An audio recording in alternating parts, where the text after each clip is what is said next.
അപ്പോളേ ഇന്ന് നമ്മൾ ഒരു 3 പ്ലാന്റ് കാണിച്ചതാണ്. ഒന്ന് ഇതാഗോണമിയത്തിൻ്റെ റെഡ്, അതായത് ഇത് എല്ലാ ലീഫും നമ്മൾ അടിപൊളിയാക്കിയിട്ട് ചട്ടിയെല്ലാം ഷോ ആയി കാണിച്ചതാണ്. അപ്പം നല്ലപോലെ കേടുന്ന ലീഫുകളുണ്ടാവും. അതുപോലെ ഇങ്ങനത്തെ വരുന്ന മുട്ടകളില്ലേ, ഇതൊക്കെ കട്ട് ചെയ്ത് കളയാം. പിന്നെ ഇതുപോലെ നമ്മൾ എല്ലാ കച്ചറയും മാറ്റി കഴിഞ്ഞാൽ ഇത് നേക്കാവും, ഇങ്ങനെ ആക്കും.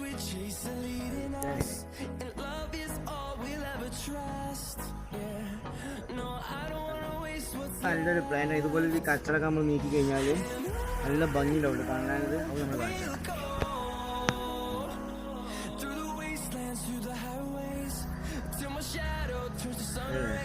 വൃത്തിയാണ്. അത് വളരെ